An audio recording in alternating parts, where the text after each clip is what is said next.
Apakah Anda percaya pada kebetulan? Di dunia yang kita tinggali hari ini, kita disuguhi aliran berita yang seolah-olah terpisah satu sama lain. Skandal korupsi di sebuah negara berkembang, krisis finansial yang tiba-tiba meledak, hingga kasus kriminalitas moral yang melibatkan nama-nama paling berkuasa di planet ini. Kita diajarkan untuk melihat setiap peristiwa sebagai fragmen yang berdiri sendiri. Namun, bagi mereka yang berani melihat melampaui permukaan, pola mulai terlihat. Ada sebuah benang merah yang sangat tipis, hampir tak kasat mata, namun cukup kuat untuk mengikat semua peristiwa ini menuju satu titik koordinat yang sama. Pernahkah Anda merasa bahwa dunia ini hanyalah sebuah panggung teater raksasa, di mana para aktornya, baik tokoh politik, selebriti, hingga pengusaha, hanya mengikuti naskah yang sudah ditulis oleh sutradara yang tak pernah muncul di lampu sorot? Hari ini, kita akan membawa Anda masuk ke dalam labirin yang paling berbahaya. Kita akan menyelam lebih dalam untuk membedah sebuah teori yang kini tak lagi bisa diabaikan, bahwa setiap skandal besar di dunia ini bukanlah sebuah kecelakaan, melainkan bagian dari desain besar sebuah entitas rahasia.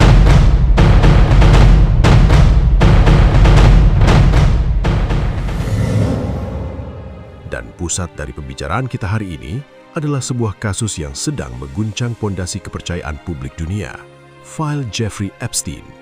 Persiapkan diri Anda, karena setelah ini, cara Anda melihat berita tidak akan pernah sama lagi. Saat ini, dunia tengah viral dengan rilis dokumen-dokumen terbaru terkait kasus Jeffrey Epstein. Nama-nama besar bermunculan, mantan presiden, ilmuwan peraih Nobel, hingga anggota keluarga kerajaan. Publik marah, namun banyak yang terjebak pada sisi gosip dan sensasi belaka. Padahal, dalam perspektif dark psychology, Epstein bukanlah sekedar penyedia jasa. Dia adalah seorang perantara atau handler.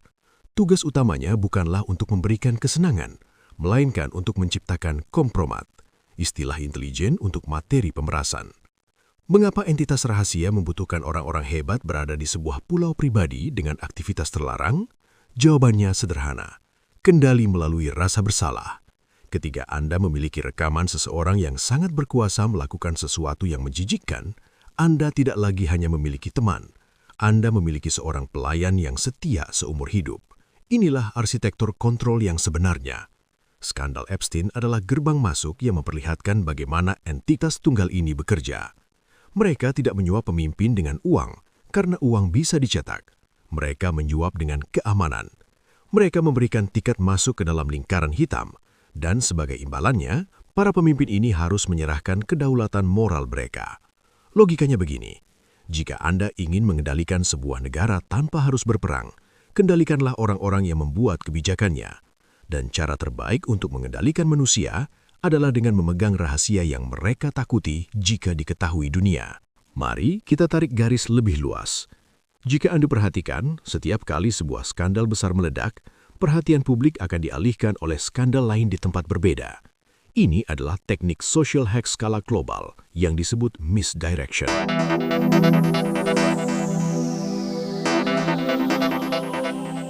Mari kita bedah pola keterkaitannya.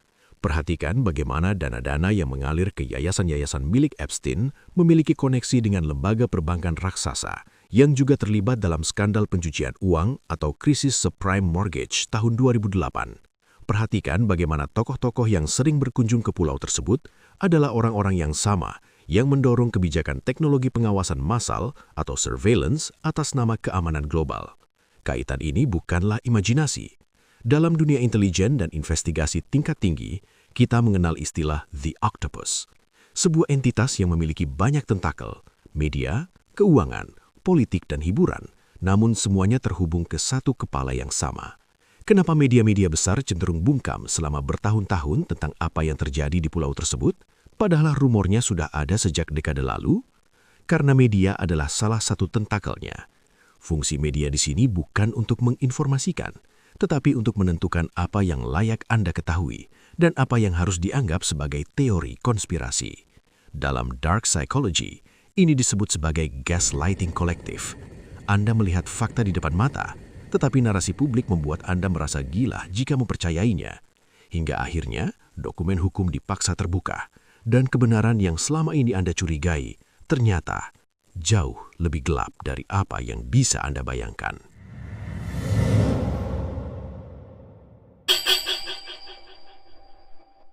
Siapakah entitas tunggal ini?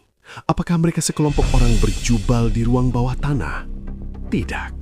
Di era modern, mereka tampil sebagai filantropis, pemikir global, atau organisasi antar pemerintahan. Mereka adalah elit teknokratis yang percaya bahwa populasi dunia harus dikelola seperti ternak. Mereka menggunakan skandal sebagai alat rekayasa sosial. Setiap kali ada skandal besar, akan ada solusi yang ditawarkan. Skandal keamanan, solusinya adalah pengawasan lebih ketat. Skandal finansial, solusinya adalah mata uang digital terpusat. Skandal moral seperti Epstein, solusinya adalah regulasi baru yang seringkali justru membatasi privasi masyarakat awam, bukan para elitnya. Tujuannya adalah menciptakan ketergantungan. Entitas ini bekerja dengan prinsip Ordo ab Chao, ketertiban dari kekacauan. Mereka menciptakan atau membiarkan kekacauan terjadi, membiarkan publik berteriak meminta tolong, lalu mereka datang membawa solusi yang sudah mereka persiapkan sejak lama untuk memperkuat kekuasaan mereka. Viralnya file Epstein saat ini adalah sebuah anomali atau mungkin sebuah pengorbanan pion. Dalam catur, terkadang Anda harus mengorbankan menteri untuk melindungi raja. Epstein harus jatuh agar sistem yang lebih besar tetap tersembunyi. Namun, mereka melakukan satu kesalahan. Di era digital, kesadaran manusia tidak lagi bisa sepenuhnya dibendung.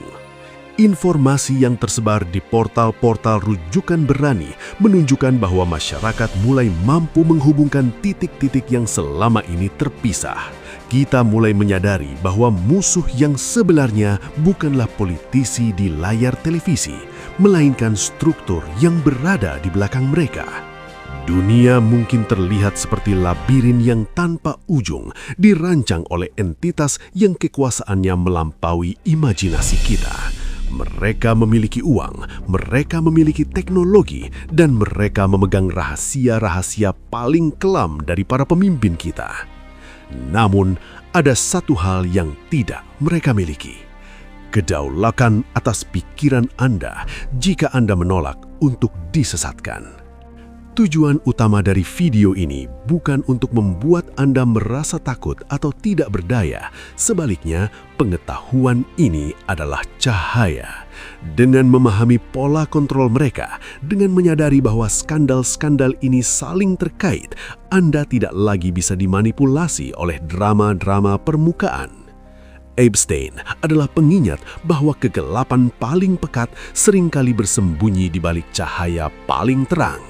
Tapi ingat, setiap kali sebuah dokumen dibuka, setiap kali sebuah fakta investigasi diungkap, satu tembok di labirin mereka runtuh. Kita sedang berada di masa transisi besar. Pilihan ada di tangan Anda. Terus menjadi penonton yang terkejut oleh setiap berita atau mulai menjadi pengamat yang mengetahui arah aliran air. Tetaplah kritis, jangan pernah berhenti bertanya, karena kebenaran tidak peduli seberapa dalam mereka menguburnya, ia akan selalu mencari jalan untuk muncul ke permukaan.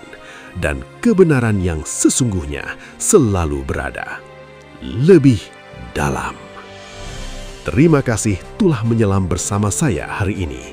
Sampai jumpa di perjalanan mengungkap rahasia dunia berikutnya.